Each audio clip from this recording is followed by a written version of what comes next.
the best way I can describe this book is that it killed my family, killed my friends, killed me, and then tossed me off of a bridge. Welcome back to another quick review. Today we're talking about Lightbringer by Pierce Brown. And let me just say this, right? I expected to go into this book and receive emotional distress or be in emotional distress. But like, man, I just can't. So I think just to start, because I'm recording this not long after finishing the book. After I just stared at the ceiling for a little bit. To start, I want to kind of talk about just the writing as a whole. I think it's um, coming from Red Rising to now is amazing and inspirational to see where Pierce Brown's writing has how far Pierce Brown's writing has come.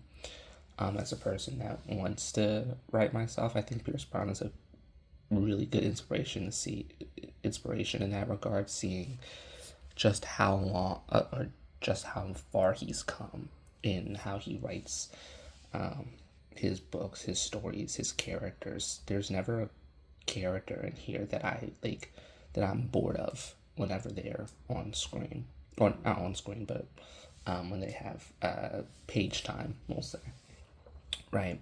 There's never a character that I don't want to read. As much as I hate certain characters, they're never boring or uninteresting.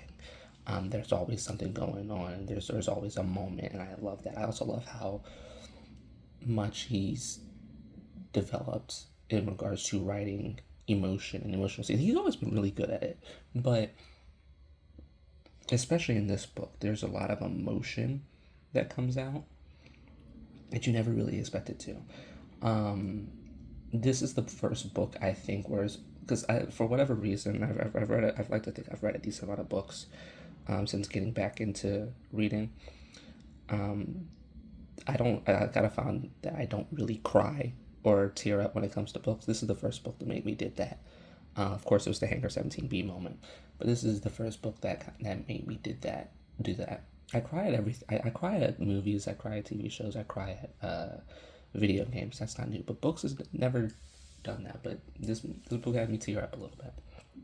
Um, Lightbringer is a lot, and I think part of the reason why this book took me so long to get done was because I there's just a lot of stuff going on in my life at the past 2 months or so. I'm not the fastest reader, but I'm not slow by any means. But there's just a lot going on. But as well as this book has a lot that you need to digest. And it's not even the longest Red Rising book. It's the second longest behind Dark Age. Dark Age. It took me. I got through Dark Age quicker than I got through Lightbringer.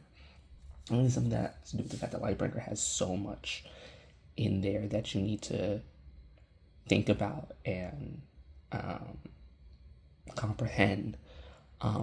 It's one of the things that I love, and I kind of dislike about it in a sense. There's just so much in there. It's like 10 out of 10 book, but there's just so much in there. I'm like, man, I just need a moment.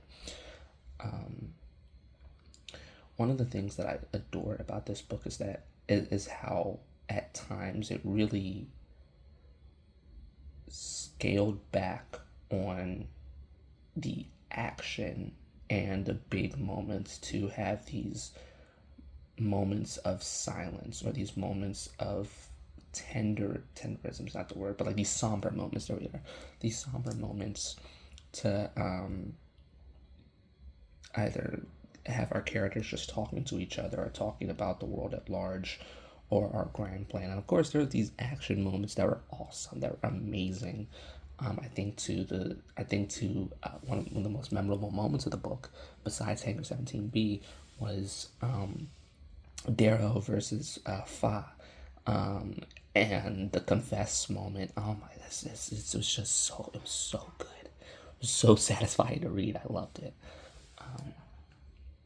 But yeah, it's a book that challenged me in that regard, and I can't help but love it for it. Did I wish it Do I wish it wouldn't have taken me as long? For sure, but I'm glad that I did eventually get around to finishing it, because it was just a amazing experience. And the more I think about it, the more I talk about it here, the more I really enjoy it, or the more I love it. Um, I do want to talk about the elephant in the room, which is Hangar 17B. Uh, Pierce Brown is like at the top of my list of people that I don't like at this point, right? You know, just top of the list.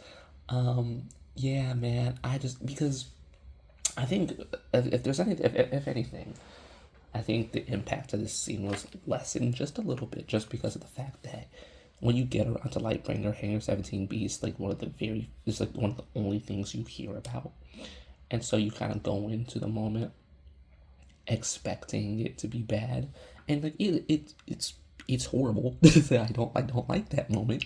Don't like it at all. And it is shocking, but I do think that when people talk about it all the time, it does lessen the impact. If I sound like trash or quiet, it's because it's like 9 a.m. in the morning. It's 9:30 in the morning. I woke up and immediately finished the book. So yeah. But even then, I think the way that scene goes, you know, people talking about it aside, expectations aside, the way that scene goes and plays out is masterful. It's great. From the chapter before it with Cassius and Lysander talking, and then how that chapter ends, or there's like a little sentence in that chapter where I was like, this is just not gonna end well. And then we got to the chapter and it said Hangar 17B. I was like, this is just not gonna end well. And you get to it, and then the entire scene, and you can, and everything with Atlas and Cassius, and then Atlas goes down and Cassius just and reveals something to Cassius, and the entire scene just kind of flips on its head. The tension, the emotions, the weight behind everything just kind of gets flipped, and you see how I think it really highlights not Lysander, because Lysander is a listen. I don't like Lysander. I hate Lysander with a burning passion, but he is still a good character. He's still a great character, a great well written character. Which the fact that I hate him this much speaks to that. But it speaks more to Cassius as a character, and kind of this build up and evolution that we've had with Cassius over 6 books, and how his story ends is just heartbreaking, but at the same time it's like it is a full circle moment,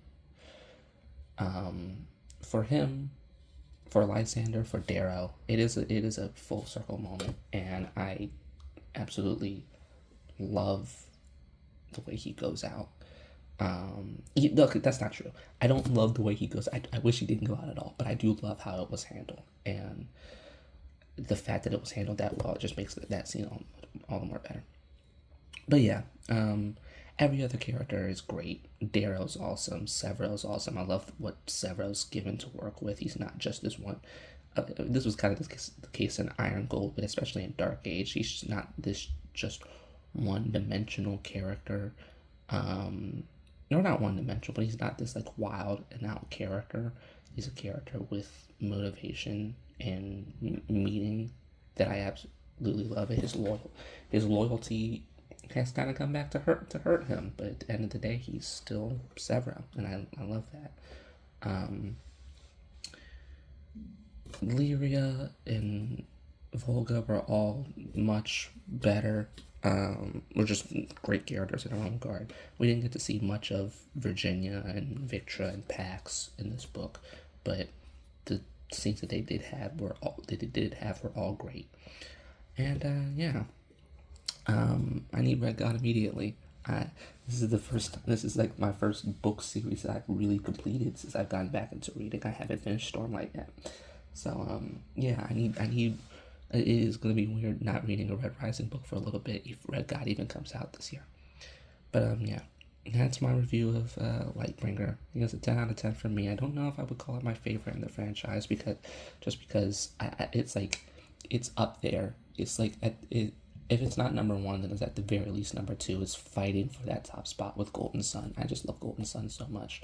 That book just did so much for me.